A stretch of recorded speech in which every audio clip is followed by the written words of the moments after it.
Então, vamos lá, pessoal. Qualquer dúvida, é só abrir ali o áudio e perguntar, ok? A gente vai começar aí da página 5. Abram aí a página 5 que a gente vai ver o que tem de importante. E já nós chegamos lá no final do livro, tá? Hoje eu consigo ver todas as matérias com vocês ali. Então, olha só. Aí na página 5 a gente estudou o Código de Trânsito Brasileiro, estudamos o que era a via. E ele já define ali, pessoal, o que é o trânsito. E isso aqui cai na tua prova. Então, ele coloca assim, ó, pontinho, pontinho, pontinho, é a utilização das vias por pessoas, animais, isolados ou em grupos, conduzidos ou não. Então, quando ele fala desse modo aqui, ele significa que ele está falando para você o que é trânsito. Considera-se trânsito. Então, o que é trânsito, professor? É tudo, é a utilização das vias por pessoas, veículos e animais, isolados ou em grupo, conduzidos ou não. Tá? Então, aqui a gente tem na página 5, a página 5 aí definindo o que é trânsito, pessoal. Mais abaixo ali, vocês viram ali, cadê? O que era trânsito, e aqui a gente viu também sobre o Código de Trânsito Brasileiro, que era o conjunto de leis, e que junto dele, pessoal, não funciona apenas o Código de Trânsito Brasileiro, funciona também a legislação do CONTRAN. Então, pode ser que caia na tua prova assim, olha, o Código de Trânsito Brasileiro, 2 pontos, é um conjunto de leis, nananana, junto com o CONTRAN, tá? Junto com o CONTRAN, porque ali existe as normas do CONTRAN, que fazem parte do trânsito, e existe também o Código de Trânsito Brasileiro. Então, os dois se completam ali. É como se fosse um complemento ali, tá? São as leis junto com a resolução do CONTRAN ali. É como se fosse ali, por exemplo, a nossa Constituição, e existem as emendas, né, dos deputados que fazem ali dentro da Constituição, nunca saindo fora dele. A mesma coisa funciona com o CONTRAN. Existe o Código de Trânsito Brasileiro e o CONTRAN vem e coloca as resoluções ali. Depois aí nós temos desse CONTRAN, CETRAN, esses órgãos, esses aí são chamados de SNT.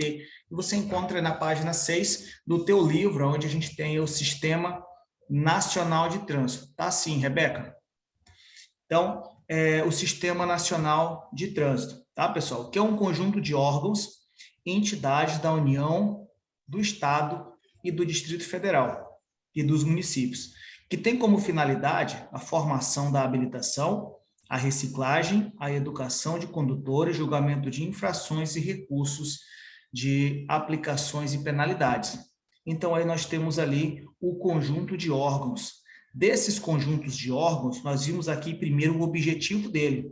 O primeiro objetivo aí, que é estabelecer diretrizes da Política Nacional de Trânsito, com vista à segurança, fluidez, conforto, defesa ambiental, etc. ali. Então, vocês têm aí, pessoal, SNT. É ele que é o conjunto de órgãos que é responsável pela educação do trânsito.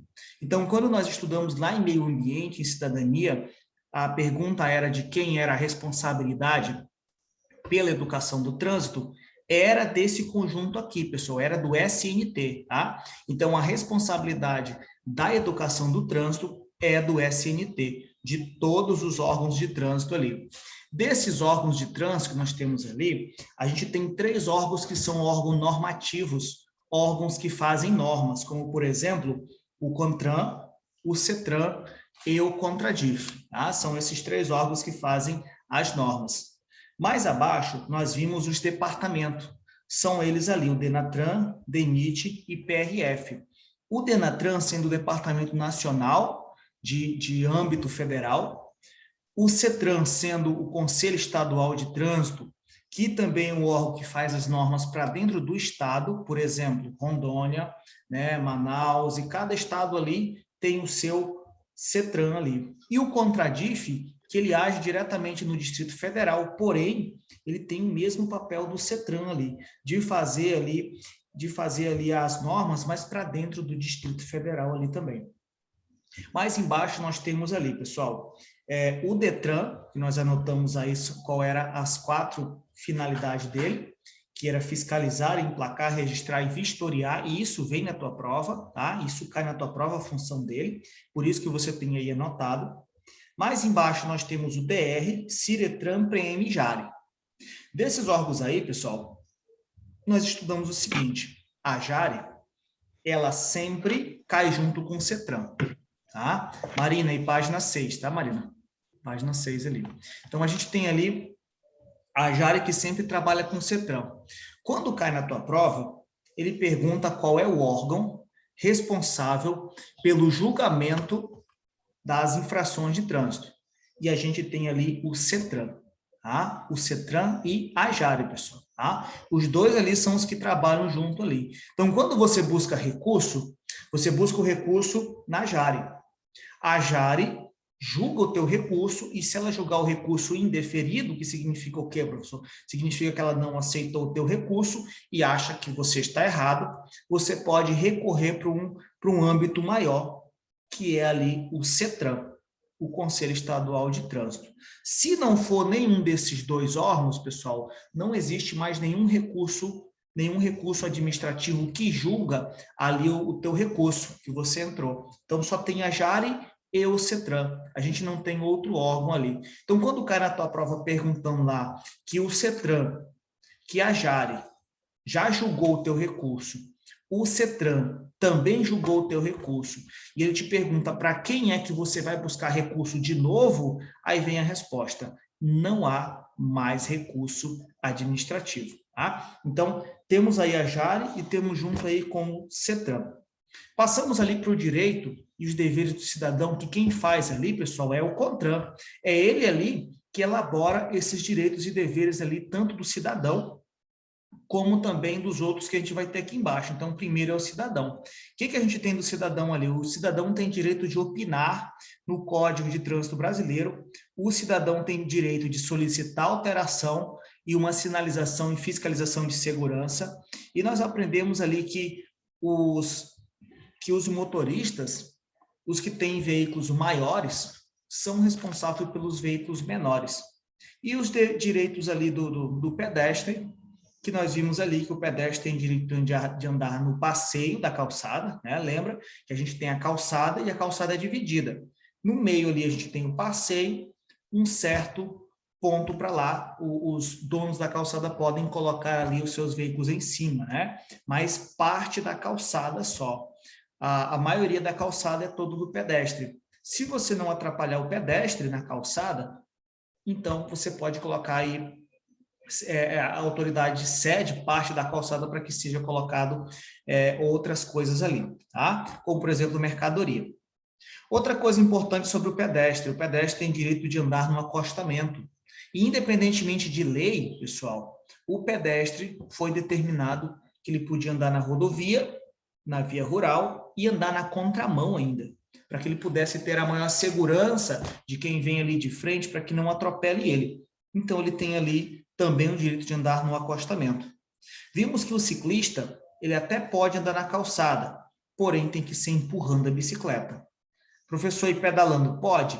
Só quando existe uma sinalização própria para ele, como, por exemplo, a gente tem ali ali na Avenida Cuiabá, ali no meio da calçada, vocês têm ali uma divisão, que eles fizeram ali uma faixa exclusiva só para os ciclistas. Então, aquela área ali ficou determinada para que o ciclista pudesse pedalar ali na Cuiabá. De um lado é pista, do outro também, no meio foi feito ali exclusiva na calçada, exclusiva ali para os ciclistas. Então, somente quando o ciclista ali, ele vai andar na calçada, quando é sinalizado com circunscrição pelo órgão ali, pessoal. Esse órgão, né, aqui é o Ciretran, que é o órgão que faz as leis para dentro do município aqui. Mais embaixo ali, a gente vê sobre o processo de habilitação de vocês. Vale por 12 meses. Você tem que ser penalmente imputável, ou seja, ser maior de 18 anos e responder por si próprio. Saber ler e escrever, possuir documento de identidade, fazer uma avaliação psicológica, que é determinada pelo Detran, aquela avaliação que vocês fazem, o exame médico, que é o exame de vista que vocês fazem ali, que é também um padrão do Detran. Às vezes o pessoal fala assim, professor, eu entrei lá, mas com menos de 5 minutos já tinha saído, o exame tinha feito. Pessoal, mas aquele é um exame feito ali no padrão do Detran, tá? O Detran que quer que seja daquele jeito lá. Eu sei que vocês pagam aí 100 e poucos reais ali, Professor, nossa, foi um exame tão rápido? Foi, pessoal, mas não é para determinar se tu é cego ou se tu tem problema de vista. Não é para isso que é feito o exame. O exame é feito no padrão do Detran. Você passou, beleza, você vai ali. Inclusive o psicológico, né? Por exemplo, o cara aí tem problema psicológico ali, mas ele faz lá o exame psicológico e passa. Passou. Não é o exame ali que vai sentar com você, saber te analisar, né? Não é isso que o psicólogo vai fazer. Ele vai fazer o exame, se você passar, você vai fazer aí, vai continuar fazendo aí a tua habilitação, ok? Daqui a um dia vocês irão fazer o exame teórico. As aulas teóricas duram 45 horas, que está na página 8 ali, né? Então, passando aí na página 8, você tem aí o curso teórico válido por 45 horas, sendo que 18 horas de legislação, 16 horas de direção defensiva, 4 horas de primeiros socorros, meio ambiente e noção de mecânica básica ali. Então, vocês têm essas 45 horas que acaba com a gente aí daqui a uns dias e vocês já estão se preparando para fazer aí a prova teórica. Mais embaixo ali, pessoal, vocês precisam acertar dessa prova teórica 70%, né? Eu espero que vocês acertem 100%, que é para isso que eu estou treinando vocês, não para 70%, tá? Eu sempre treino meu aluno para 100%. 70% é resultado ali, né? 70% e qualquer um tira. Mas vocês não, vocês o treinamento é para 100% ali, tá? 110% ali. Então aí, passei na teórica, eu vou para a minha prática. Na minha prática, eu vou ter 20 aulas de carro, que são 20 horas de carro ali, e 20 horas de moto. E essas 20 horas, pessoal, não são ali, por exemplo, 1 hora de aula, é 50 minutos de aula. Cada hora aula dessas vale ali 50 minutos. No dia da prova de vocês, vocês têm ali as faltas. O que é falta, professor? Erro que você comete no dia lá. Então, se você cometer uma falta leve, uma média ou uma grave, pessoal, você ainda não reprova. O condutor ali, o candidato à habilitação, ele só irá reprovar se ele cometer 4 pontos ali consecutivos, ou 5 ou 6, né?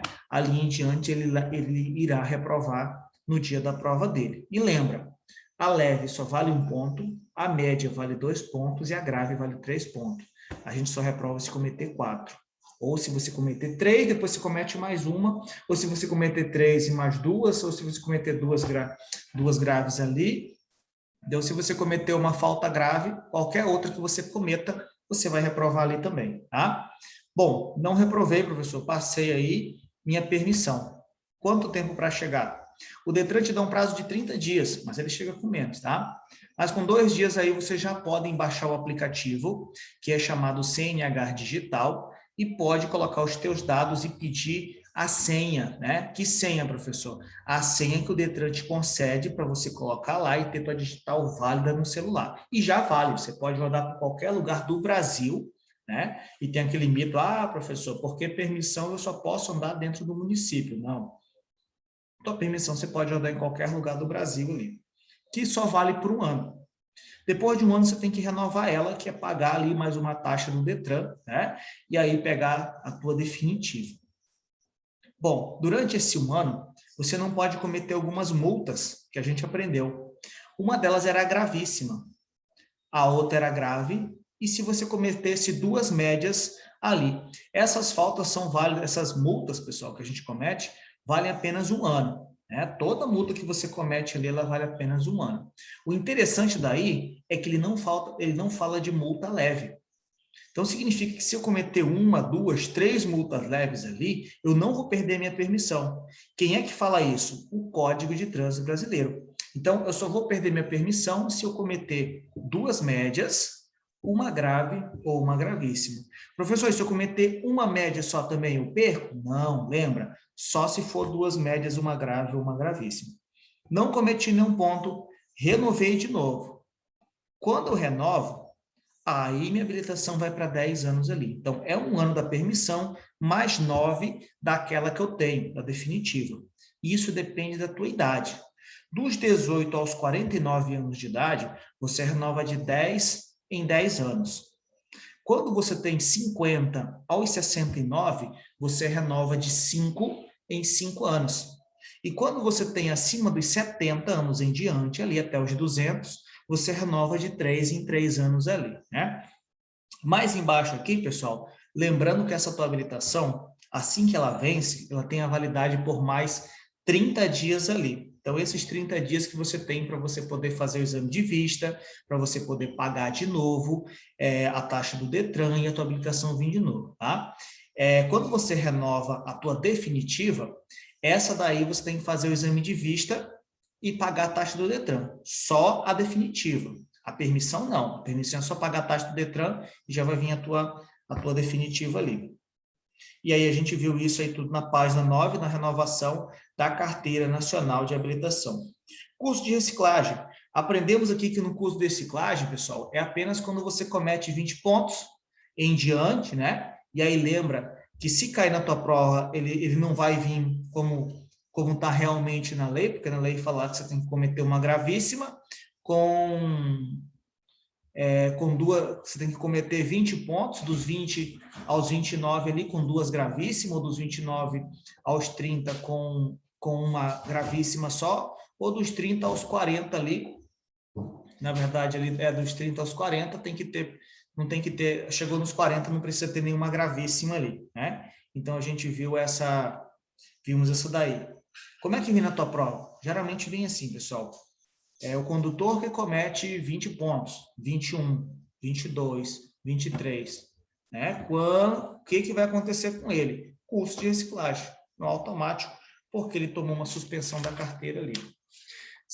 Passando aí para a próxima página, na página 10, a gente entra aí nos documentos de porte obrigatório, CNH, CRLV. São os dois documentos de porte obrigatório ali. Né? Mais embaixo nós temos o CRV, que não é de porte obrigatório. Esse daqui é aquele recibo, quando você vende o seu veículo para alguém. E mais embaixo nós vimos o Renavan, que pertence diretamente ao órgão executivo da União. Página 11, a gente tem as categorias. Categoria A, para veículo de 2 a 3 rodas. Categoria B, para veículos o qual não exceda os 3.500 kg, que são os automóveis ali. Categoria C, para veículos cujo peso bruto total exceda os 3.500 kg, e aí você só precisa ter um ano com a categoria B, que você já pode ir para C, e categoria D, que nós temos aí com veículos que excedam os 8 lugares, que são os ônibus, ou para caminhão, ou para automóvel. Então, com a categoria D, pessoal, a categoria D, ela supre a B e a C.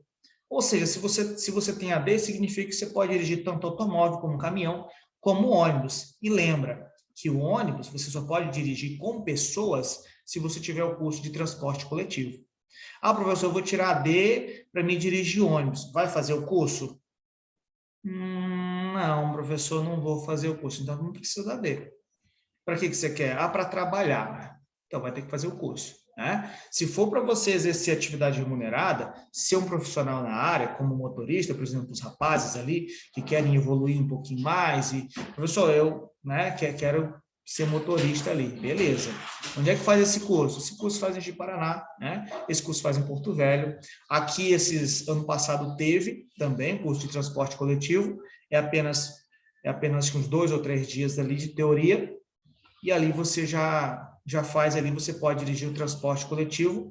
E, professor, se eu quiser dirigir, por exemplo, para puxar aluno ou puxar universitário, aí você tem que fazer o transporte escolar. É diferente, é um outro curso ali, tá? E tem vários outros ali que você sabe. Para tirar a categoria D, eu preciso ter 21 anos e preciso ter, no mínimo, 2 anos com a categoria B. A única categoria que não dá para você tirar de B é a E. Então, se você tem a B e você quer tirar a E, você precisa tirar primeiro a C. Então, professor, eu tenho a B, espero um ano de permissão, posso ir para C, né? Isso, pode ir para C. Aí da C, professor, eu posso ir para E? Pode, você só tem que esperar mais um ano, ter 21 anos de idade e não ter cometido aquelas multas, lembra? É a mesma da permissão. Uma gravíssima, uma grave e 2 médias ali. Então, de B para E não dá, mas de C para E dá e de D para E dá. Um ano para cada um ali. De C para E é só um ano, ou de D para E é um ano também de habilitação e você já vai para ele ali, tá? Bom, na D, pessoal, e na E, é exigido que você tenha os 21 anos ali. Importante para vocês, e a partir dessas categorias vocês podem fazer ali os cursos. Mais aí embaixo, mais aí na próxima página, a gente tem ali a classificação dos veículos, quanto a tração, espécie e categoria. Na hora da tua prova, ela sempre vem na letra A, sempre. Exemplo, quanto à classificação dos veículos, marca a alternativa correta quanto à tração, letra A. Quanto à espécie, letra A. E quanto à categoria, letra A também. E a gente passa na página 13, que é muito importante, que são as vias. Via urbana e via rural.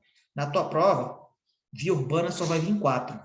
Trânsito rápido, arterial, coletor e local. O que a gente aprendeu sobre ela? Velocidade de cada uma. Se você estiver acima da máxima é multa, se você estiver abaixo da mínima é multa. Se você estiver acima de 50%, suspensão.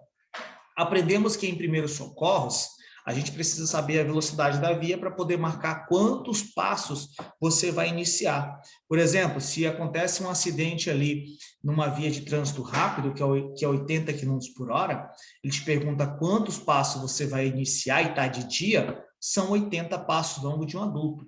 Se tiver de noite ou tiver com condição adversa de tempo, como chuva, neblina, cerração, pista escorregadia, pista molhada, fumaça, vai dobrar, vai para 160 passos ali. Então, cuidado na hora que vier na tua prova. Você precisa ficar atento se está de dia ou se está de noite. Se está de dia com chuva, dobra. Professor, e se está de noite com chuva? Ele vai dobrar como se estivesse de noite, pessoal. Não vai, tipo, triplicar, né? Exemplo, é 80. Aí vai para a noite 160. Se você estiver com chuva, ele vai aumentar mais 80? Não. Ele vai manter no 160 ali. Então, a gente tem aí as 4. Mais embaixo nós temos a rodovia, que são 2. Pista duplas e pista simples. Lembra, pessoal, só existe 3 veículos exclusivos para andar a 100 ou 110. Exemplo, a nossa rodovia de Cacoal. A gente tem aí, por exemplo, as nossas rodovias ali de Cacoal, né? Que ela é uma rodovia de pista simples. Qual que é a velocidade máxima dela? 100 km por hora. Para quem? Para automóveis, para caminhonetas e para motocicletas. O resto, pessoal, é tudo 90. E quando a gente fala resto, a gente se refere a caminhão, a ônibus, micro-ônibus, caminhonete, se referimos aí a motoneta, a patinete, a skate, a qualquer coisa, né? A qualquer coisa que não esteja relacionado a esses 3 aí, é 90 km por hora. Passando aí nas próximas adiante, na 15, a gente tem as regras de circulação que são muito importantes também. Aprendemos que quando não existe sinalização, e a sinalização a gente aprendeu que tem ali a escala, né? Por exemplo, no topo da escala da pirâmide ali a gente tem um agente de trânsito, que ele ali é o que manda no trânsito, né? Ele fala, ó, avança, reduz a velocidade, para aí. Lembra lá do gesto do agente de trânsito, né? Quando não tem um agente, tem um semáforo. O semáforo é o que está em segundo ali. O semáforo ali, por exemplo, né, a gente tem aí nas rodovias, que é sempre daquele que está circulando. Porém, quando tem um semáforo, você respeita o semáforo. E se eu não respeitar o semáforo, pessoal, pode acontecer 2 coisas. Ou eu tomo uma multa gravíssima, e vocês sabem que está funcionando os semáforos ali, e estão tendo câmera no semáforo, e aquelas câmeras estão multando, né? Você passou ali, hoje eu contei, só hoje foram, a hora que eu parei no semáforo foi R$900 para o governo, né? 3 avançou ali. Depois eu vinha voltando de novo, eu fui imprimir o simulado de vocês, vinha voltando, foi mais R$900 para o governo, mais 3 invadiu o semáforo, né? Eu fiquei pensando, a câmera vira ali, ó, só na tua placa diretamente. Daqui um dia chega a multa diretamente no endereço da pessoa, né? Então, tá funcionando, que é uma maravilha ali. Depois nós temos aí, pessoal, a rotatória. A preferência dele é sempre daquele que está circulando pela rotatória. Claro, se não tiver sinalização. Em alguns locais, existe a sinalização dentro da rotatória. Então, você está circulando ali, quando pensa que não, você se depara com uma placa de pare no chão. E eu faço o quê, professor? Você respeita a placa. Aí você dá preferência para o outro que não tem. Então, por isso aí a gente tem, quando não tem sinalização, a gente respeita aquele que está circulando, quando a gente respeita a sinalização. Mas depois aí, pessoal, nós temos um cruzamento. E presta atenção que no cruzamento existem 2 veículos ali. E a pergunta é, de quem que é a preferência? Lembra, a preferência é daquele que vem pela direita do motorista. Então, se o motorista aqui, eu vou dar preferência para aquele que vem pela direita do motorista. Qualquer situação que não tenha sinalização. Tá? E cai, professor, na tua prova? Cai não, pessoal. Despenca na tua prova. Tanto como desenho, como com ela falando ali. Em um cruzamento, a preferência será daquele. Ou quando dois caminhões se encontram e vem um pela direita e vem outro não sei para onde. Quem que é a preferência? Opa, do que vem pela direita. Sempre ali. Depois a gente tem na próxima página, na página 16, a gente entra em passagem e ultrapassagem ali. A passagem é o momento que você passa do lado, e a ultrapassagem é quando você se desloca para a esquerda, e aí você vai entrar na contramão, né? E lembra que a regra da ultrapassagem, essa linha que está no meio, que é chamada de linha longitudinal, tem que ser seccionada. Se ela for contínua, é proibido. E nós temos ali a regrinha, que é você ultrapassar pela esquerda e retornar de novo pela direita. Essa é a regrinha aí da ultrapassagem. E quando você está sendo ultrapassado, professor, você tem que manter a distância, porque aí você vai aumentar ali do outro veículo. Quando ele te ultrapassa pela esquerda, ele tem que aumentar a distância, a velocidade dele, e aí ele aumenta também a distância. E aí, professor, pode estar com o farol ligado? Deve, né? Então, quando você vai fazer uma ultrapassagem em rodovia, pessoal, no mínimo o farol baixo ligado, no mínimo ali. Então, você mantém a distância longe do veículo e ultrapassa com o farol baixo ligado ali também. Aprendemos aí, pessoal, que a linha contínua é proibido fazer ultrapassagem, tanto pode ser uma dupla contínua como uma simples contínua. E na página 17, a gente aprendeu aí que toda vez que você vai ultrapassar um veículo de transporte coletivo que esteja parado, você deve redobrar a atenção ou parar o veículo com vista à segurança do pedestre. E isso cai, professor, na minha prova? Cai, pessoal. Eu pedi para vocês destacar isso também. Tem alguém que não tem isso destacado no livro? Professor, dá licença, só repete para mim aqui nessa que você acabou de ler, eu destaquei aqui, quando uma pista de rolamento comportar essa Isso. parte? Essa tem Isso, também, quando uma dona pista de Angela. Mas acima e dela, a gente... uma outra que você Tá. hã. Acima dela a gente tem assim, olha, o parágrafo de cima está escrito: o condutor não poderá ultrapassar em vias com duplo sentido de direção, tá vendo? Em cima dela, o próximo parágrafo. Beleza, aí eu E, destaco todo ele não, aham, não, olha, beleza. olha, só me escuta. Em cima desse daí que eu falei para a senhora, tem o que a senhora vai destacar. O condutor não poderá ultrapassar veículos o condutor que tem o propósito de ultrapassar um veículo de transporte coletivo que esteja parado, efetuando embarque e desembarque de passageiro. Esse aí que eu quero que você destaque tudo. Daí, onde você destacou, é só ir para 2O para cima. Tem o condutor não poderá, e a senhora vai olhar o de cima, o condutor que tem o propósito de ultrapassar. Esse daí a senhora vai destacar todo. Professor, em que página que o senhor está falando? Na Michele? 15? Não, na 17, Michele. Na 17. Olha Aonde que é para só. destacar que o senhor falou? Olha só, a gente tem ali, ó. Quando você olha na 17, tem vários parágrafos de cima para baixo. O primeiro Aham, parágrafo é o fala assim, ó. último. Não, não é o último. É o 1, o 2, o 3, o quarto parágrafo de cima para baixo. São Miguel, São O Ribeiro, São condutor não Miguel. poderá ultrapassar veículos em vias com duplo sentido de Não, direção? o de cima. O de cima, o condutor que De tem cima, o condutor tem a propósito. Ah, Isso, tá, é porque eu tinha esse mesmo. destacado. Tá, ok. Então, esse é importante. Pessoal, lembrando para a gente o seguinte, olha só. Quando a gente fala de ultrapassagem, a gente lembra que pista única é sempre proibido, lembra? Pista dupla pode. Então, quando cair na tua prova, ele vai cair o seguinte, olha, ele vai falar assim, olha, o condutor que tem o propósito de ultrapassar em uma via com duplo sentido de direção de pista única é proibido. E pista dupla, professor? Pista dupla pode. Ou ele pode falar para você assim, olha, o condutor que tem o propósito de ultrapassar em uma pista, em um túnel com pista única. Opa, Pista única é proibido. Professor, se for em um túnel com pista dupla pode. Então, cuidado com isso aí. E cai, professor? Cai. Marca a alternativa correta referente à ultrapassagem. Então, aí tem lá o item 1, 2 e 3. E aí você precisa lembrar que a única é proibido. A dupla pode. Tá? Cuidado com isso daí. Isso cai para você. Professor, Sim? ali o negócio é a simples contínua e a dupla contínua são a mesma coisa, né? Por Mesma que regra, tem Miguel. Mesma para regra. que tem tipo?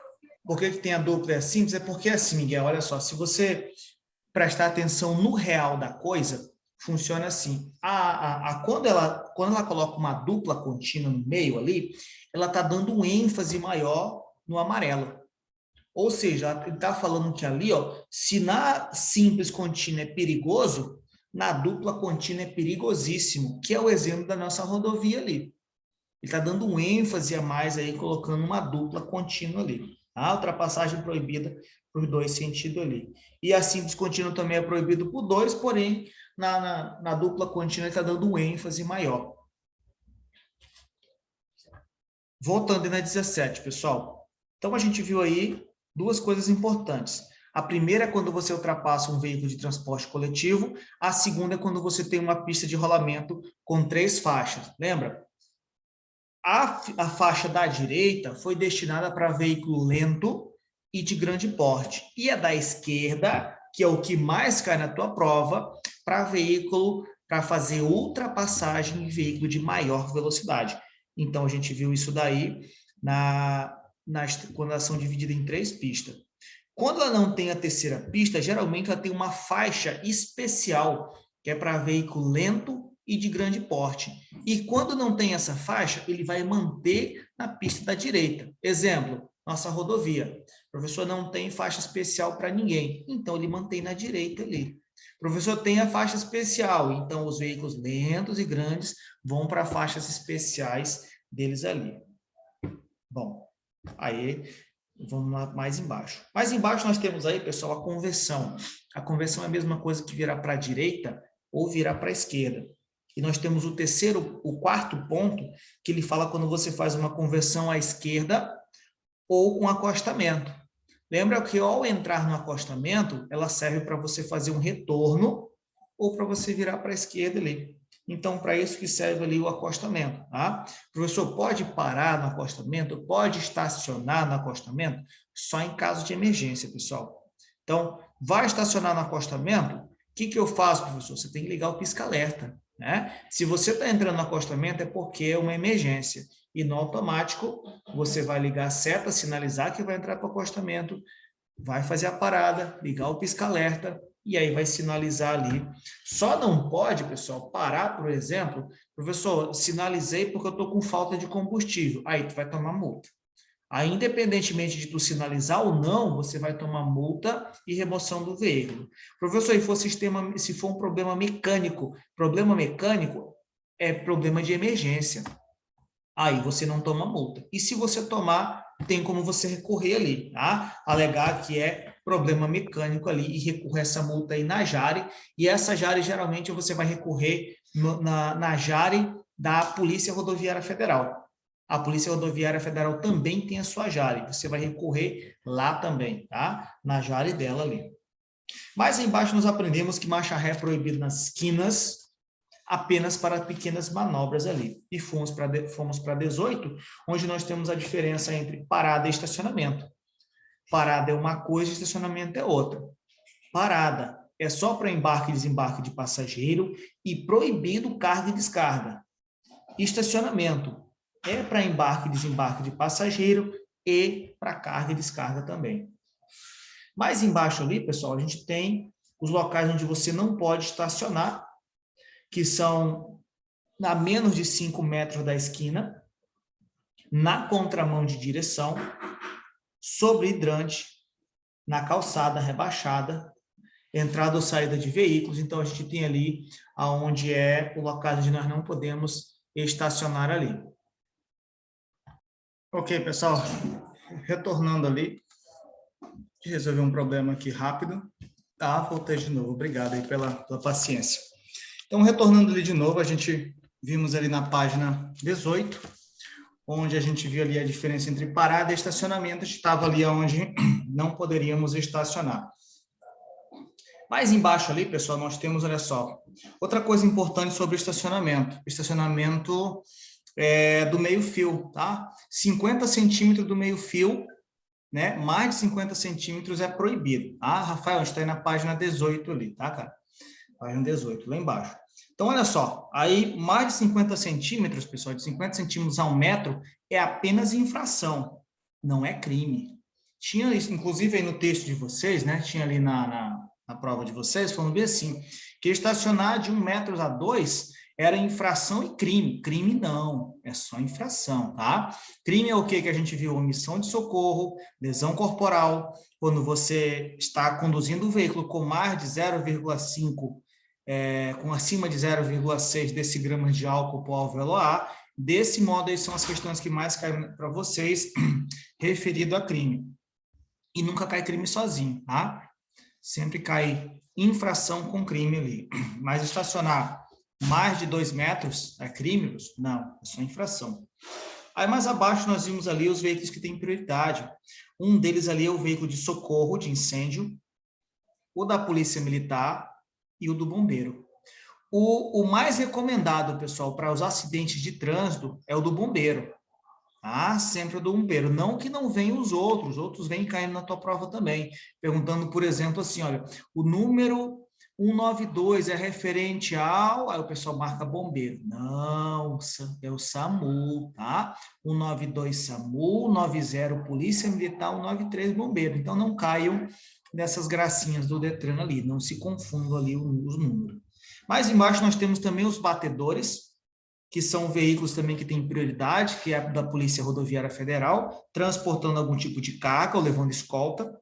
Veículos que sobre trilho, que são os trens, e passamos na página 19, onde a gente entra ali na motoneta, motocicletas e ciclomotores.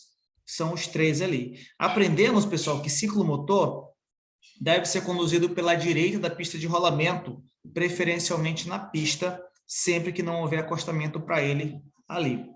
Vimos também que é proibido andar com criança menor de 10 anos. Não podemos ali. A multa é gravíssima e também da suspensão do direito de dirigir. Sobre o ciclista, aprendemos lá que existe o cruzamento rodocicloviário, que é aquele exclusivo para ciclistas, e ele tem toda a preferência ali quando ele está nessa sinalização. Depois aí nós fomos para a página 20 e 21, ali que na página 20 a gente aprendeu sobre o uso de luzes.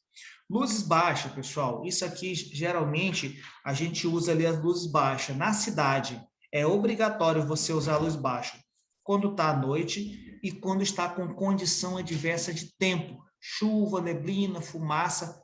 Professor, é obrigado? É obrigado, tá?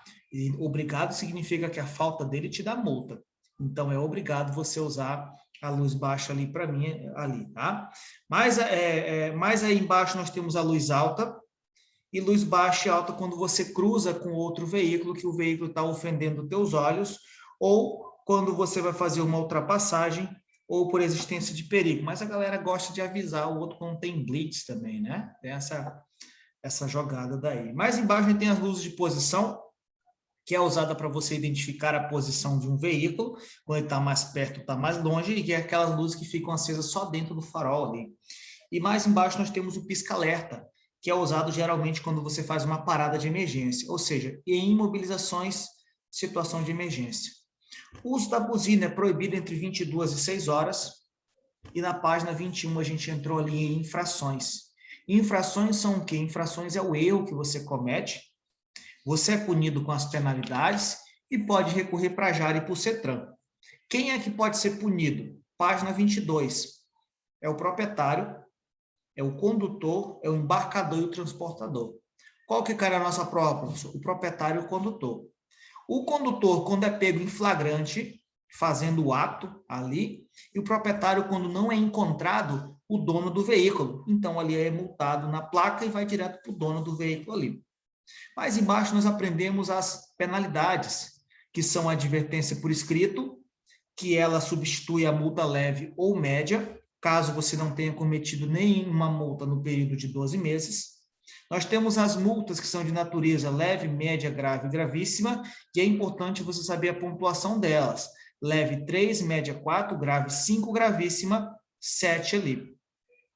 Temos aí, pessoal, a suspensão do jeito de dirigir. Quando você comete 20 pontos, se tiver cometido 2 gravíssimas, isso no período de 1 ano, tá? De 12 meses. 30 pontos no período de 1 ano, se você tiver cometido uma gravíssima, ou 40 pontos se você não tiver cometido nenhuma gravíssima ali. Ou quando você dirige sob efeito de álcool, no automático ali você já vai para a suspensão. Quando você dirige ameaçando a vida de pedestres, quando você participa de competição não autorizada, quando você anda com criança menor de 10 anos, quando você dirige sob efeito de álcool, e aí tem diversos outros artigos que nós estudamos, que no automático ele vai te dar ali a suspensão, que aí você tem que fazer o curso de reciclagem, e essa suspensão ali às vezes é válido de 6 a 1 ano, de 1 a 2 anos, dependendo do que você cometeu ali. Então, tem que fazer o curso de reciclagem. E aí a gente foi para mais uma penalidade, que é a cassação, que está aí na página 23. E aí na tua prova eles perguntam o seguinte: caso o condutor cometa uma cassação e fique 2 anos sem poder dirigir, o que ele tem que fazer para ele poder pegar a habilitação de novo? E aí a gente tem a sequência. Não é só o curso de reciclagem, pessoal. Você tem que fazer o curso de reciclagem, você tem que fazer as aulas teóricas de novo, fazer a prova teórica de novo, a prova prática de novo. Ali, se você passar, a tua habilitação volta para você. Depois de quanto tempo? 2 anos, 24 meses ali, né? Mais embaixo nós temos a cassação da permissão, que é quando a gente comete aquelas multas gravíssima, grave ou 2 médias, e frequência obrigatória em curso de reciclagem, que é quando você comete suspensão ali. E aí nós fomos na página 23 para o quarteto do ré. Toda medida administrativa, pessoal, faz parte do quarteto do ré. Retenção, remoção, recolhimento dos documentos CNH, permissão, CRV e CRLV e realização de exames ali. Então, são essas 4 que geralmente caem na tua prova, mas a gente tem mais, né? A gente tem um transbordo do excesso de carga, nós temos ali recolhimento de animais. Então, o único que sai fora do ré ali é o T, que é o transbordo do excesso de carga, que geralmente não cai na nossa prova. Mas retenção, remoção, recolhimento e realização de exame, esses aí são infalíveis em cair na nossa prova. Lembra, a retenção sempre dá quando o teu veículo está com problema. Você está dirigindo com problema na carteira, dirigindo com problema no veículo, dirigindo, transitando ali de categoria diferente. No automático vai dar retenção. A remoção dá sempre que você está parado no local errado. Estacionar é o verbo, né? Sempre que cai a palavrinha estacionar, a remoção é certeza ali.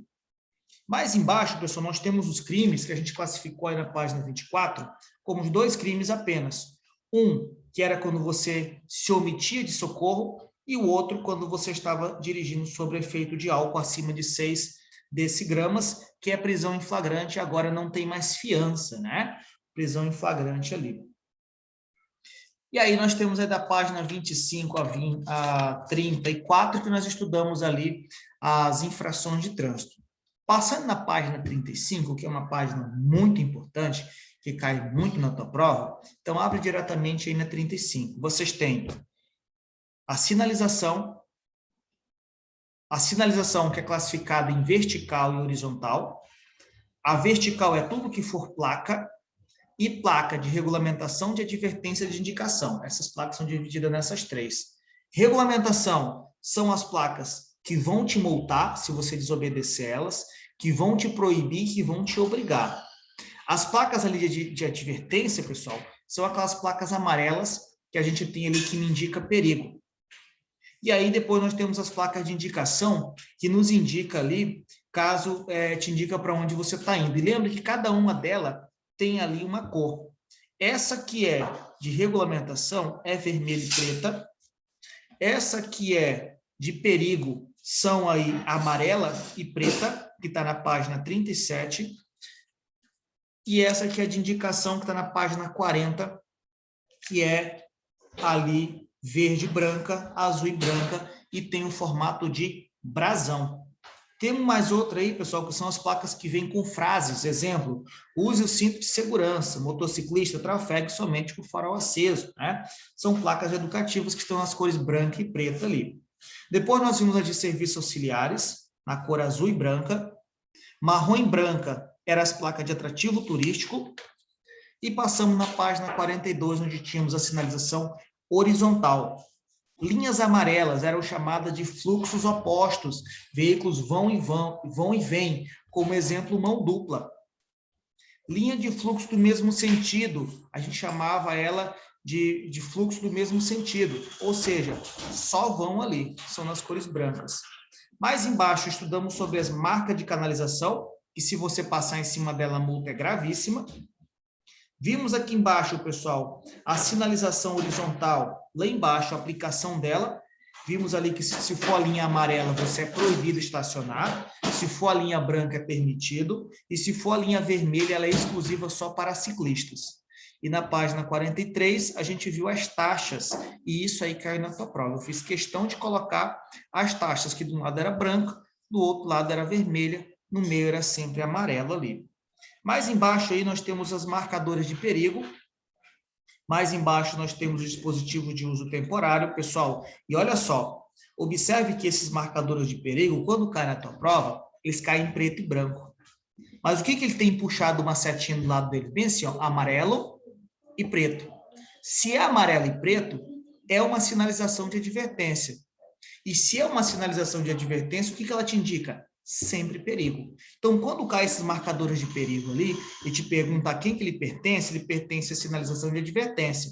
E se ele te perguntar o que ele te indica, indica perigo. Então, cuidado com isso aí.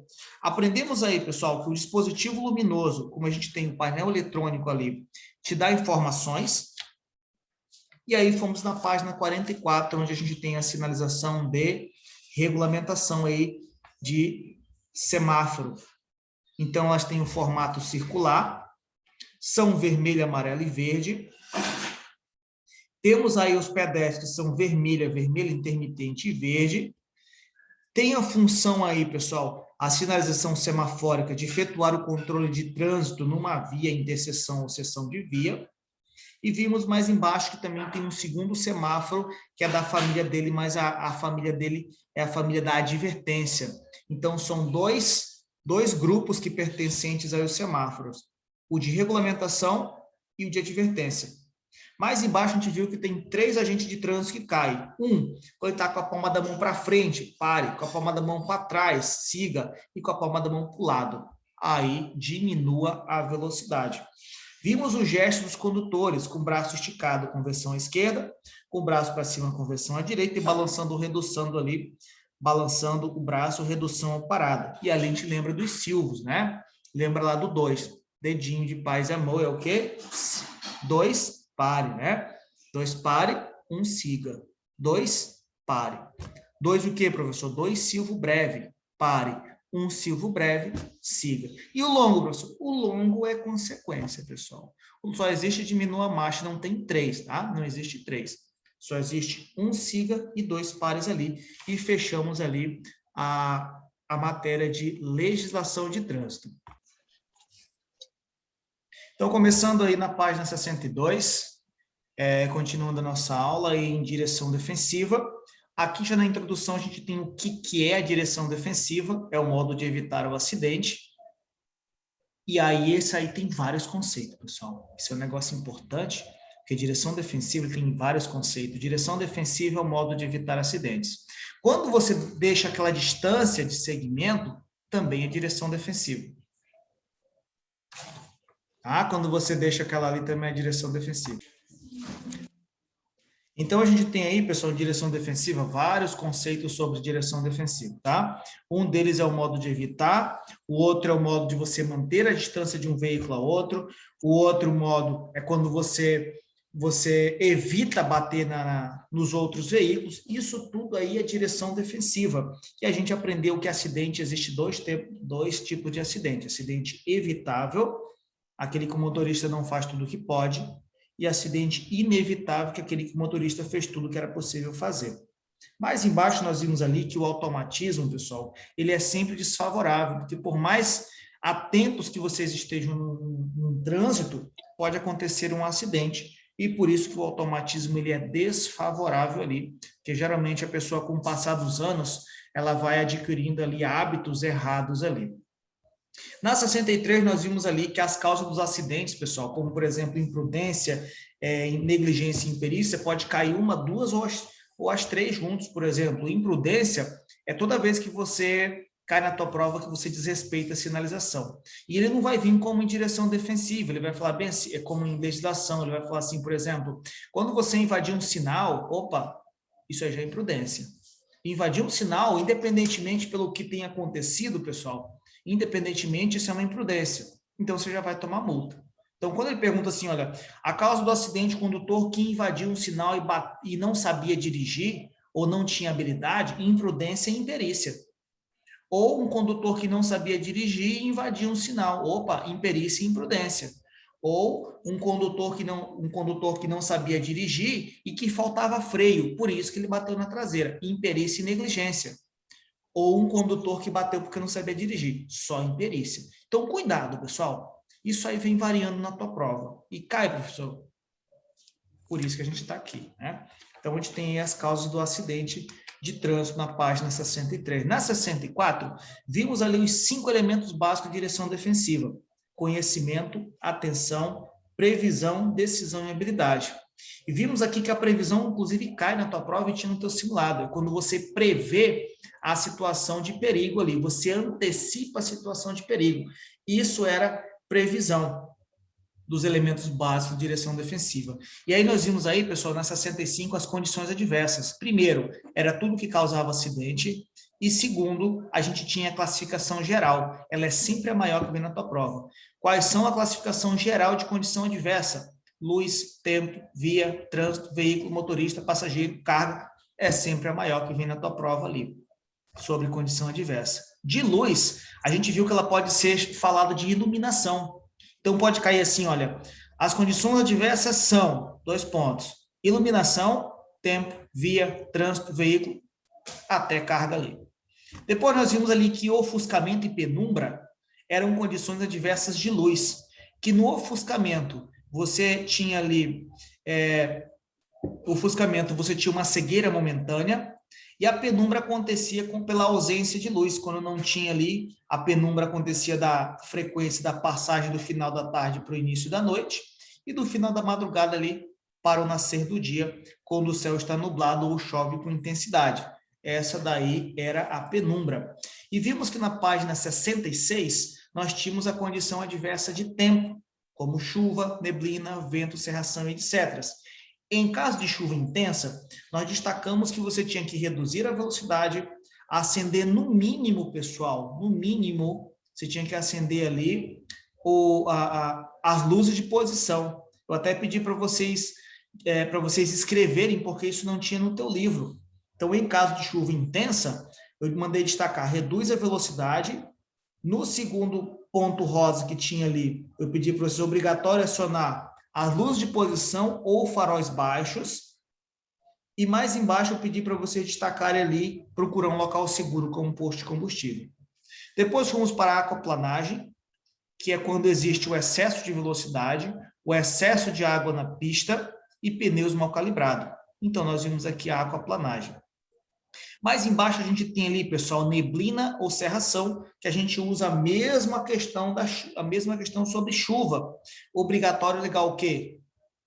Ou o farol baixo ou as luzes de posição aqui, em caso de neblina. Então, a gente viu isso daí. E é obrigatório ligar o farol de neblina, professor? Não. É obrigatório ligar o farol baixo ou luzes de posição. Depois passamos na 68, pessoal, onde vimos condição adversa de via. E condição adversa de via era tudo que estava grudado nela, como, por exemplo, buraco, lombada, depressão, aclive, largura, tipo de pavimento, curva perigosa, sinalização, desnível, sinalização de trânsito ausente. Tudo isso era uma condição adversa de via que pode te causar acidente.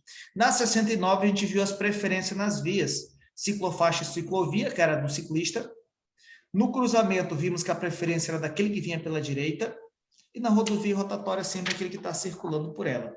Passamos para 70 em condição adversa de trânsito, onde vimos ali quem estava circulando no trânsito, como pessoas, animais, veículos, férias, feriado, feira, eram condições adversas de trânsito, horário de pico, condição adversa de trânsito ali que pode causar acidente.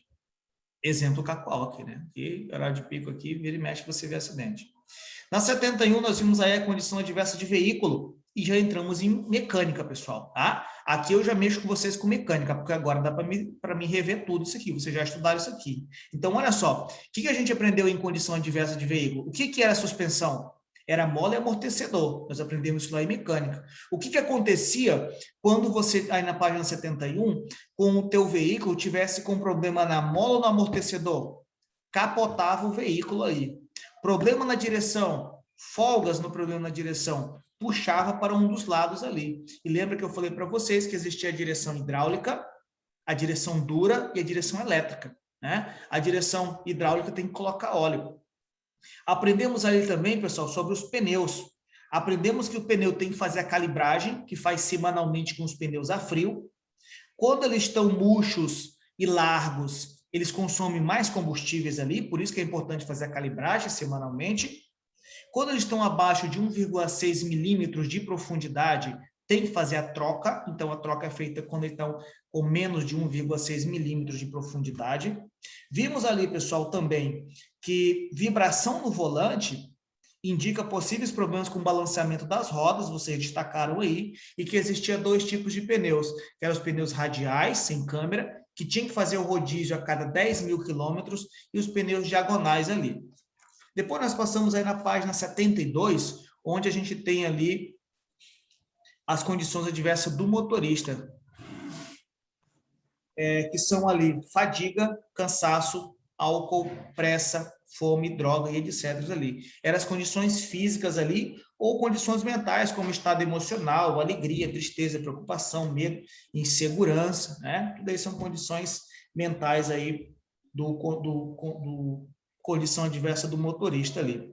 Na 73, nós vimos bebida alcoólica, sinais de embriaguez, vimos ali que dá crime quando você dirige acima de 6 decigramas e que abaixo a multa, quando você dirige de 0 a 0,5 ali, a multa dá de 2.934, ali suspensão do direito de dirigir.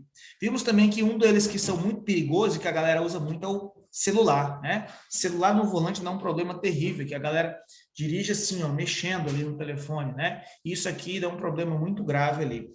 Depois nós passamos na 74, lembrando em condição adversa de passageiro. Lembrando que crianças menor de 10 anos, sempre no banco de trás.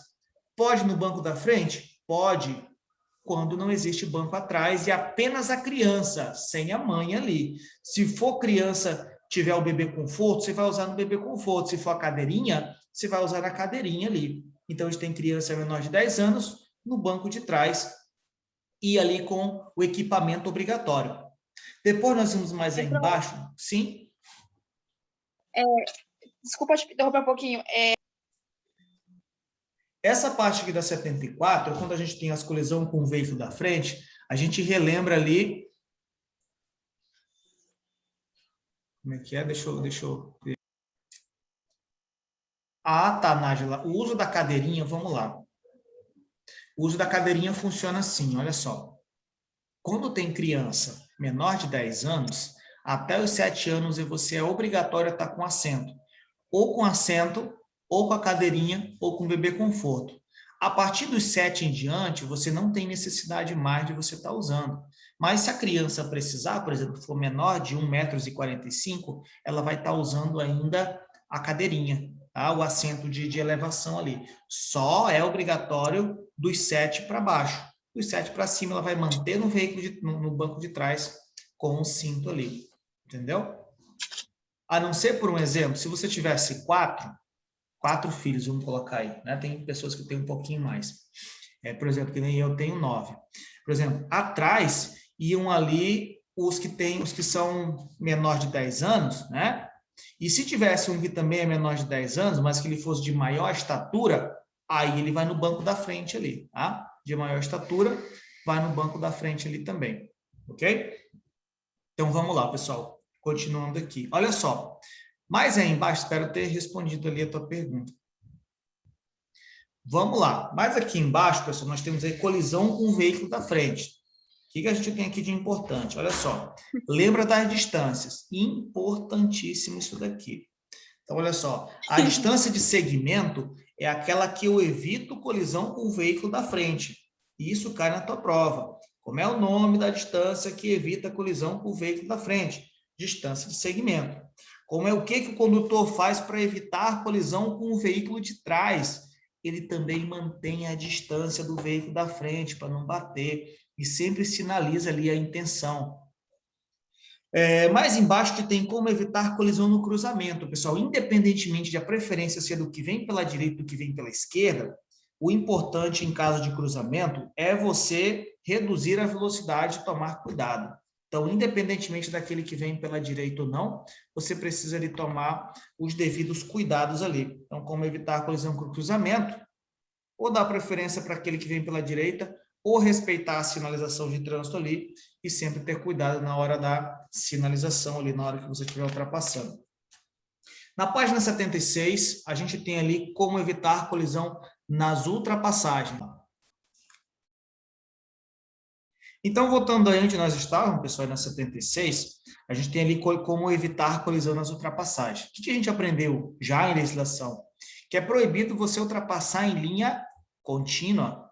Onde foi ali o Miguel perguntou, professor, e essa contínua aí simples e dupla? Mesma coisa, proibido por dois lados. Ah, pessoal, proibido por dois lados ali. Depois aí nós passamos na 77, vimos ali que existe 3 que são vulneráveis a acidente. São os portadores de deficiente física, crianças, idosos e gestantes, e vimos que os pedestres têm toda a prioridade ali, pelo menos na teoria, aí na faixa de pedestre. Na 78, nós aprendemos que colisão com bicicleta, ali, pessoal, é perigoso, né? E quando você vai, por exemplo, você está com o teu carro parado, você sempre tem que observar o retrovisor se não vem nenhum ciclista atrás de você. Porque às vezes você pode abrir ali a porta e o ciclista ali se machucar, né? Quando é o ciclista, ele às vezes se machuca, cai lá na frente. Quando é um motocicleta, geralmente é perigoso, ele bate e voa lá longe, né? Ou se você abre, por exemplo, a porta na hora que está vindo um carro ou um outro veículo maior, ele leva a tua porta. E aí errado está você e não ele. Por isso que é importante você sempre verificar no retrovisor e tomar cuidado com crianças também, né? Você que transporta sua criança aí no banco de trás, cuidado, sempre deixa fechada ali, travada as portas, porque às vezes você para, a criança abre, a porta abre do lado ali, vem um carro, ó, acaba levando a porta, ou às vezes machucando a criança, acontecendo, para não falar um acidente maior ali, né? Então, tomar cuidado com isso daí também, pessoal. Ah, isso é perigoso pra caramba ali. Então, voltando ali, olha, com colisão com bicicletas, a gente tem 2 coisas importantes que nós destacamos aqui. Uma é a distância que você mantém de um veículo a outro, que é a distância de 1,5 metro, e outra que você pode buzinar em toque breves ali. Ok? Depois vimos mais embaixo ali, na página 79, colisão frontal, e nós anotamos que ela é a das piores que existe. Entre todas as colisões ali, é uma das piores, colisão frontal ou frente a frente, e vimos que elas acontecem geralmente nas retas, nas curvas e nas ultrapassagens, e passamos aí na página 80, onde vimos as distâncias. E eita que aqui cai, hein?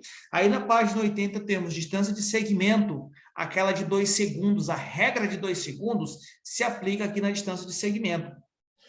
A distância de reação é o momento que você vê o perigo e pisa no freio. A de frenagem é o momento que você pisa no freio e faz uma parada total. E a distância de parada é a soma da reação mais a frenagem ali. Depois nós estudamos sobre o cinto de segurança, vimos que ele não salva vidas, mas que ele serve sim para te evitar que você seja lançado para fora do veículo. E um dos cintos de segurança mais importantes que a gente tem é o de 3 pontas, que está aí na página 82.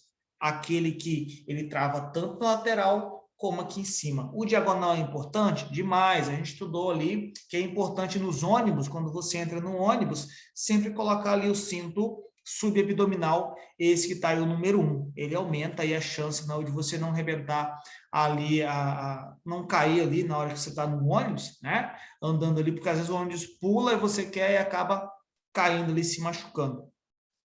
Depois nós vimos na página 83, pessoal, maneiras de dirigir. Vimos 2 tipos. Primeiro, sentado confortavelmente ereto, com os braços e pernas ligeiramente dobrados, e a posição 9 horas e 15 minutos. E cai na tua prova aí, tá? Os dois, tanto esse sentado confortavelmente com os braços e pernas ligeiramente dobrados, como na posição do relógio 9 horas e 15 minutos aí. E aí nós fomos para a página 84, 85, 86. Na 86 a gente viu sobre os ciclomotores que devem andar pela direita da pista de rolamento, preferencialmente no centro da faixa. E aí nós vimos ali que era importante essa parte daqui dos ciclomotores, porque inclusive caiu na tua prova, no teu simulado ali. Depois passamos para 87, pessoal, onde temos os pontos cegos. Ponto cego, a gente aprendeu que você tem que ajustar os retrovisores.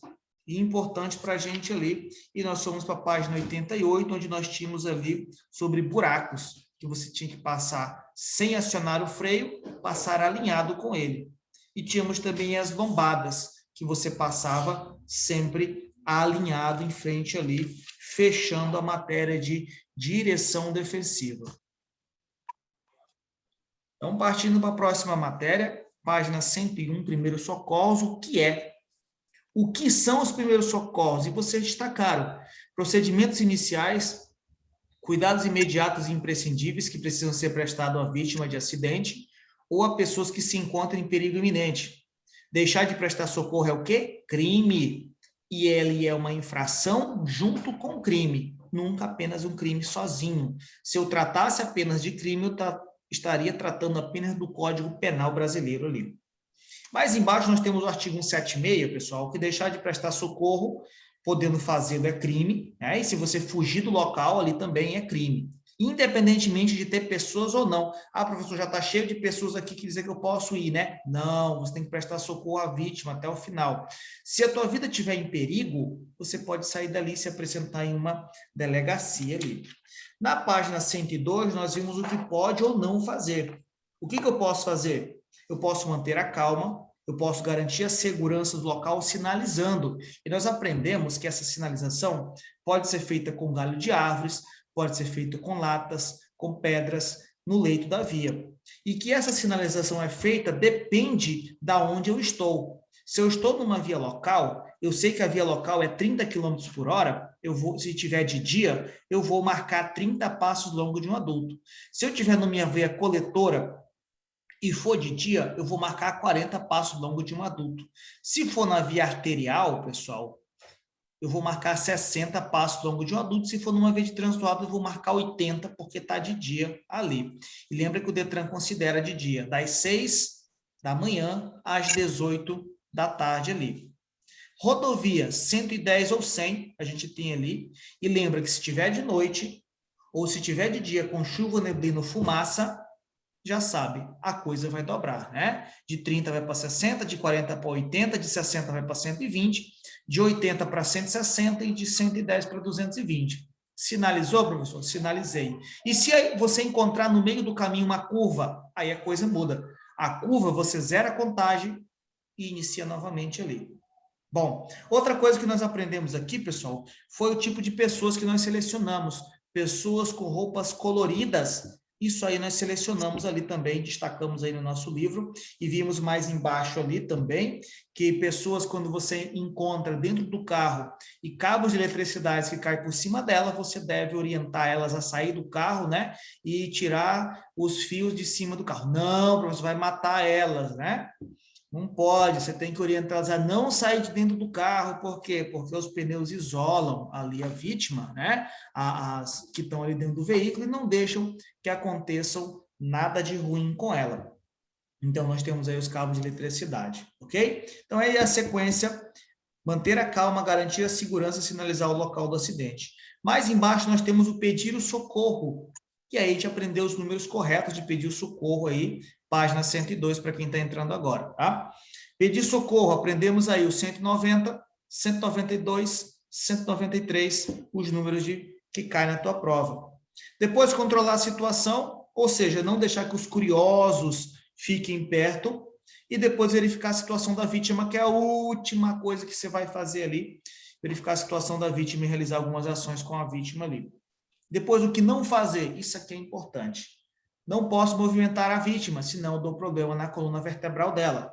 Não posso retirar o capacete, porque senão posso deixar ela paraplégica. Não posso aplicar torniquete.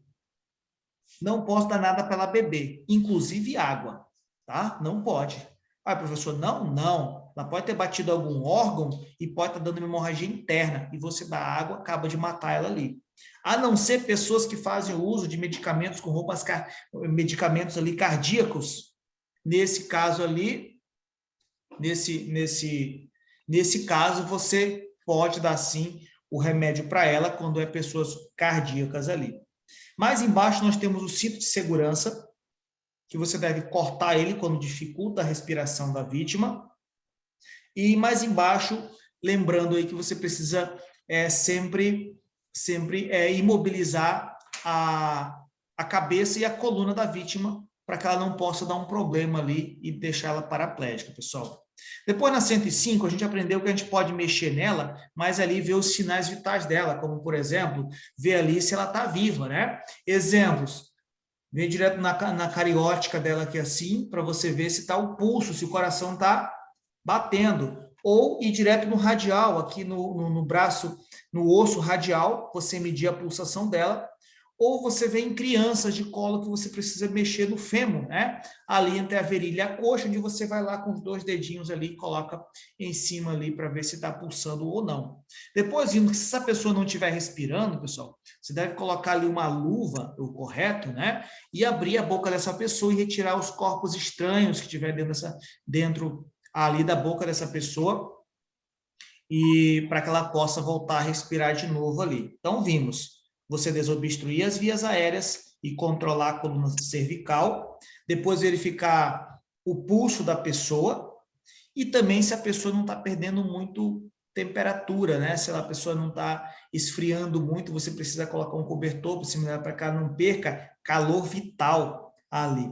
Depois nós vimos aí, pessoal, que se o coração dela não tiver pulso, né? O pulso estiver muito fraco, ela não tiver pulso ali, e ela tiver, por um exemplo, se ela tiver, por um exemplo, e também não estiver respirando, né? Provavelmente está dando uma parada cardiorrespiratória nela, uma parada cardíaca junto com o pulmão. Então, nesse caso aí, está dando uma parada cardiorrespiratória e você tem que fazer o RCP, recuperação cardiorrespiratória ali, que é a famosa RCP. Depois aí, pessoal, mais embaixo aí, a gente entrou aí na página 107, tá? Na página 107 de primeiros socorros, a gente tem ali a página 107 ali,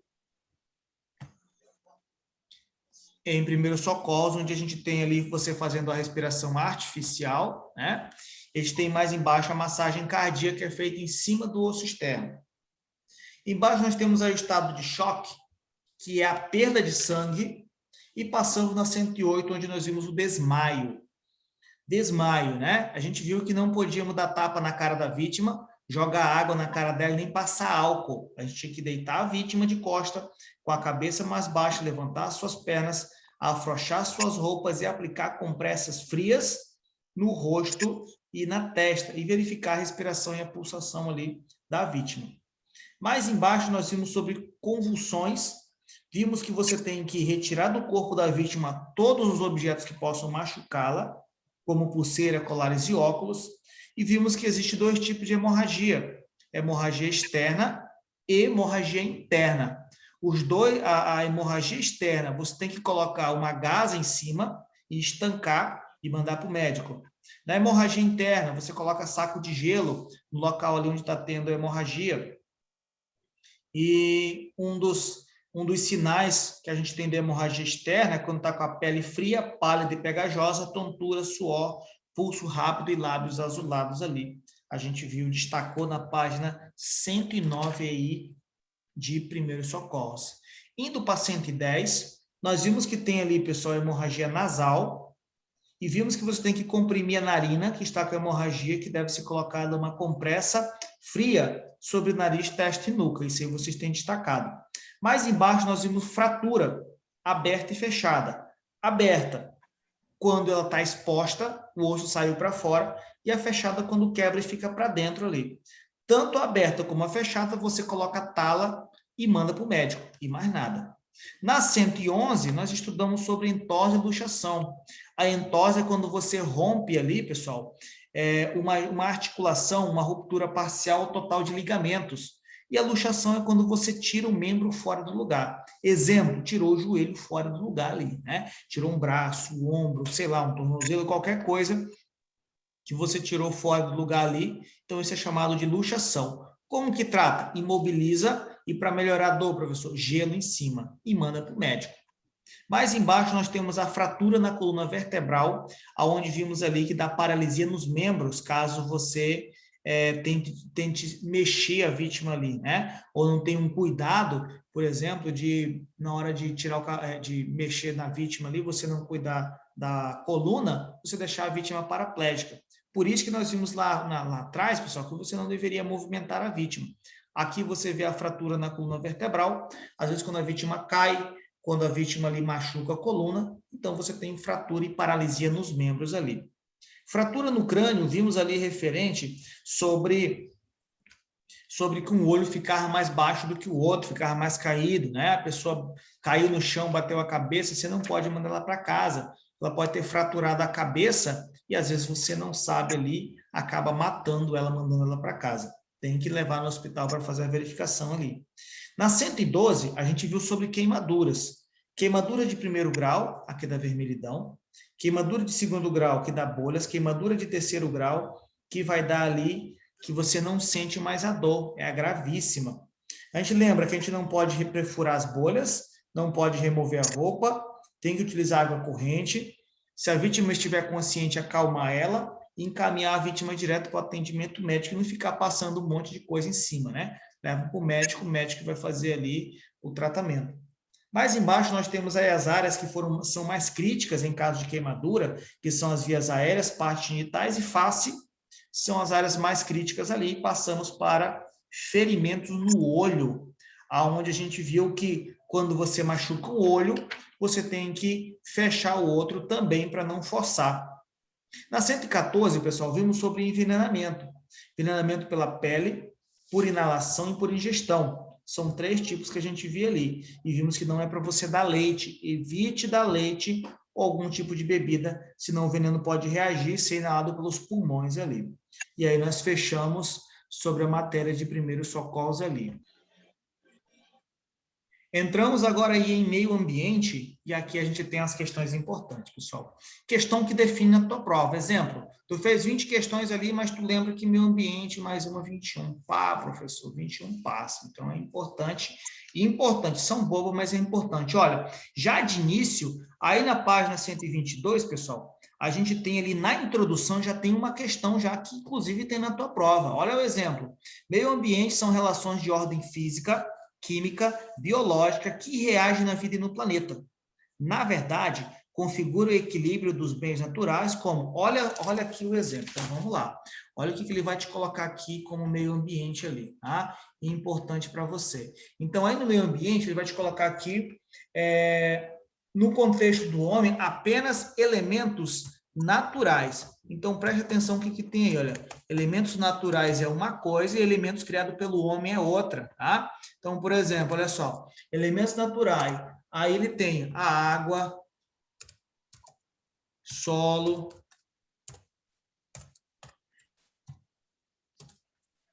né?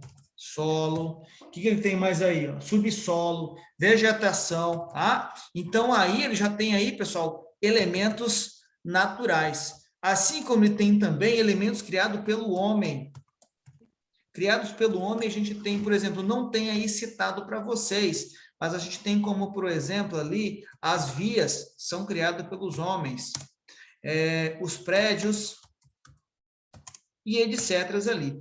Na minha prova isso vem, professor? Vem. O que vem na tua prova referente a isso daqui? Ele vem perguntando assim, olha só, cite abaixo que existem 2 elementos criados pelo homem, 2 elementos naturais, e aí vai estar misturado no meio. E aí você precisa lembrar que elementos naturais, pessoal, é algo que o homem não fez, como água, caverna, pedra e etc. ali. Pelo homem são as vias, os prédios, e outros etc. que são feitos ali pelo homem. Então, aqui de início, a gente já tem ali na introdução, você tem ali uma questãozinha de meio ambiente. Mais embaixo, nós temos ali quem cuida do meio ambiente, que é o CONAMA, Conselho Nacional do Meio Ambiente, que é o órgão máximo do meio ambiente, e que também é ali é o órgão que faz o controle ambiental. Dentro do CONAMA, pessoal, que ele faz parte do SISNAMA, do Sistema Nacional do Meio Ambiente, existem outros órgãos também que cuidam do meio ambiente, como o IBAMA, como a SEDAM, como a Polícia Ambiental, e etc. ali. O IBAMA também tem o poder de polícia, ele exerce ali o poder de polícia, ou seja, de fazer a fiscalização, né? Quem é, professor, a polícia mesmo? Polícia mesmo ali é a Polícia Ambiental, porém o IBAMA também exerce essa função, que é a função de fiscalização. Na 123, nós fomos aí para o que era poluição. Era tudo que altera o meio ambiente ali. Tá? Vimos ali os tipos de poluição que existem. São a poluição do ar, a poluição sonora e a poluição visual. E aí eu fui com vocês direto na página 124, onde nós temos as duas poluições, os dois meios ali que mais causam poluição no planeta, que é as estacionárias e as móveis. Essas estacionárias eram as indústrias, que nós destacamos aí, anotamos na página 124, e imóveis nós anotamos aí que eram os automóveis, que era outro elemento aí que também que causava muita poluição no ar ali, né? Então, se você não tem destacado, abre aí, pergunta, professor, não tenho, né? Se você não tiver, já sabe, é importante que você tenha isso. Aonde, professor? Aí na 124, a gente está escrito estacionário e imóveis, tem que estar no teu livro que você escreveu ali, automóveis e indústrias. Ok. Depois ali, pessoal, dessa poluição do ar, nós fomos diretamente para a página 128, aonde vimos quais são os gases que caem na nossa prova. Então, temos o monóxido de carbono, que é o CO, da tabela periódica, e que ele é ali expelido durante a combustão da gasolina. Então, o monóxido de carbono, que é um dos maiores gases prejudiciais ao ser humano, cai na tua prova, monóxido de carbono expelido durante a gasolina ali, um dos gases que mais faz mal ao ser humano. Depois nós vemos aí o aldeídos. Aldeídos são os gases resultantes da queima do álcool. Então, a gente tem ali o aldeído, que é da queima do álcool ali.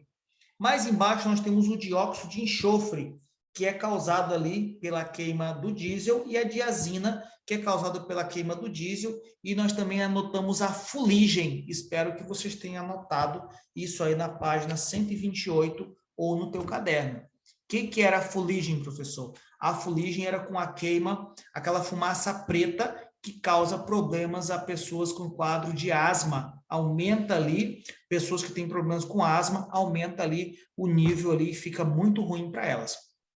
Na 129, nós vimos sobre o CFC, clorofluorcarbono, que era um dos gases expelidos com veículos com ar-condicionado, né, o CFC, ali, e ele pergunta na tua prova onde é encontrado. Encontrado nos veículos que era usado com veículos equipados com ar-condicionado. Por que era, professor? Porque não é mais, né? Agora já são ali outros gases ali que são usados aí, gases ecológicos aí. Mais embaixo, pessoal, nós temos aí o catalisador. O catalisador foi uma peça criada para que houvesse essa redução desses gases. Quem criou essa peça foi o Proncov, um programa que obrigava as automobilísticas a melhorarem cada vez mais os seus veículos, chamado de Proncov, Programa de Controle da Poluição do Ar por Veículos Automotores. E aí foi criado para que houvesse essa redução. Criaram, professor? Sim, o catalisador e injeção eletrônica, que aí substituiu, pessoal, o carburador. O carburador, antigamente, era ali era dos veículos. E aí se passou-se aí a usar a injeção eletrônica, melhorou bastante ali, né? Reduziu bastante esses gases, que era bem mais alto, agora reduziu bastante ali. Esse Proncov, quem criou ele foi o CONAMA, o Conselho Nacional do Meio Ambiente, criou esse programa, que desse programa vieram essas duas peças para reduzir a poluição desses gases ali. Depois nós fomos aí na página 125, retornando mais duas páginas anterior, e vimos o seguinte, que o efeito da poluição sonora causa um grande problema. como, por exemplo, surdez permanente, interferência na fala, não percepção das comunicação sonora, perturbação do sono, modificação do humor. Vimos que, acima de 100 decibéis, os ruídos provocam danos irreversíveis à audição. E vimos que existe ali um aparelho chamado de decibelímetro, que mede os decibéis e que mede também o ruído do motor. E na tua prova pergunta assim, ó, qual é a função do decibelímetro? Medir os ruídos do motor de um veículo. Isso também cai na sua prova ali. Bom, e aí nós vimos a poluição visual, que eu pedi para vocês anotarem, que a poluição visual era quando você está andando no trânsito e você se torna ali vendo banner, cartazes, folders, promoção, e aí você fica ali distraído e na distração você acaba, às vezes, se acidentando. É algo também que, às vezes, pode fazer um mal ali, pessoal. A poluição visual também.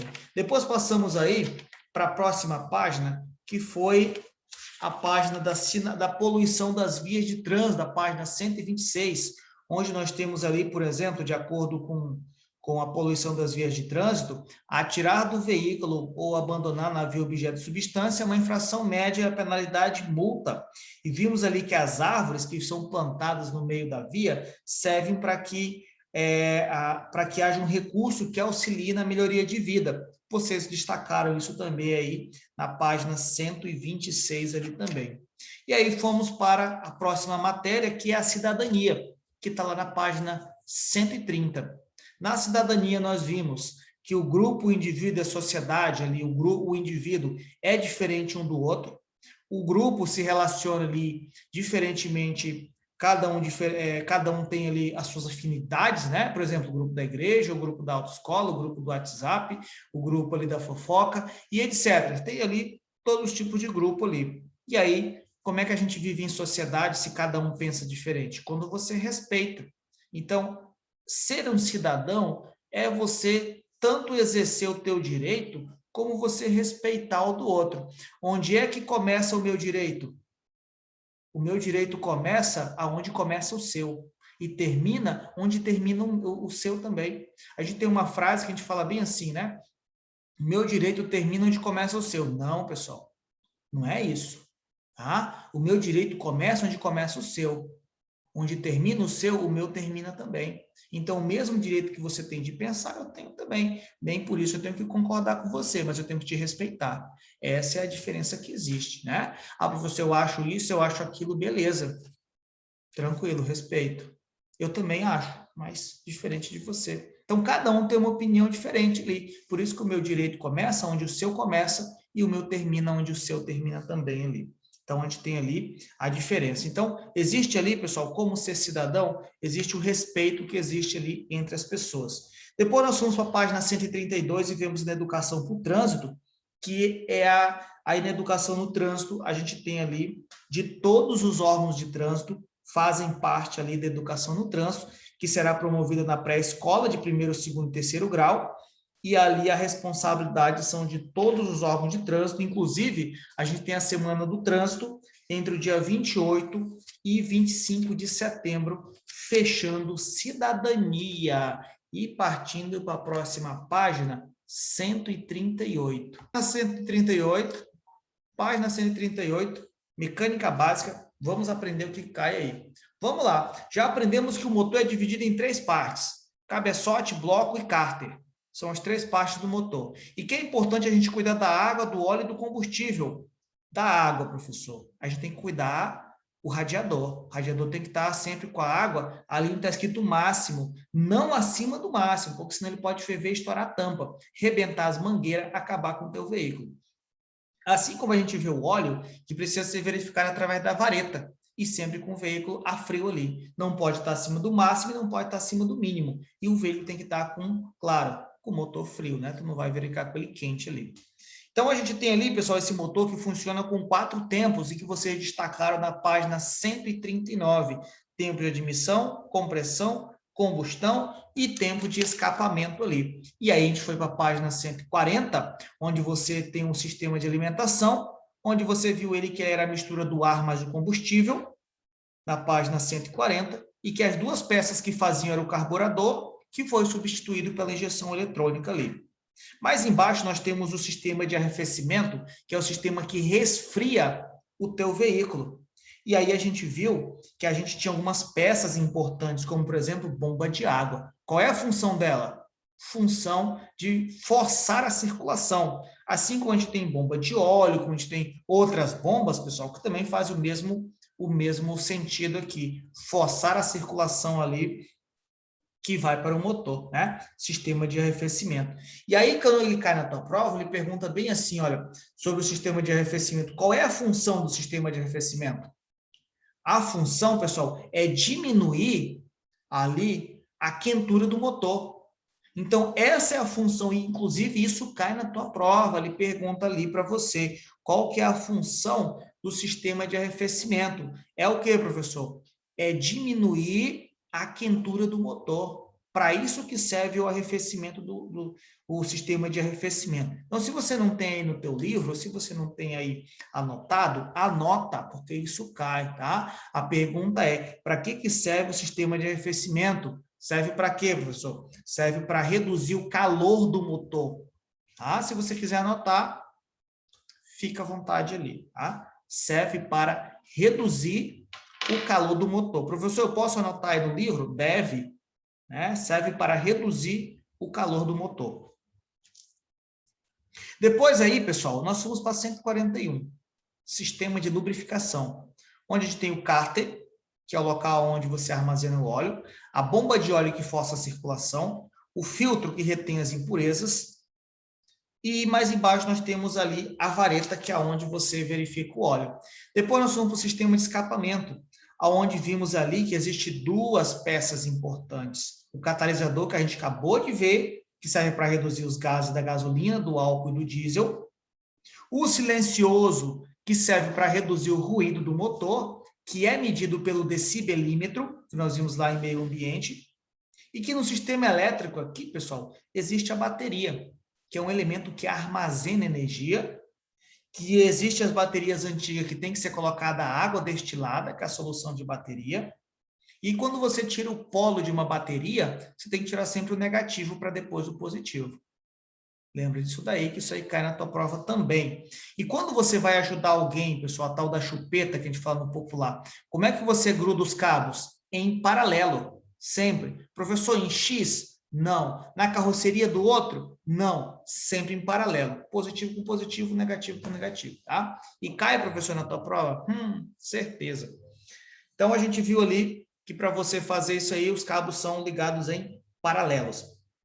Depois, na 143, nós vimos ali sobre vela de ignição, que solta forte centelha elétrica, bobina, que transforma a corrente de baixa voltagem em alta voltagem, alternador ou gerador, que gera energia para a bateria, fusível, protege o circuito elétrico.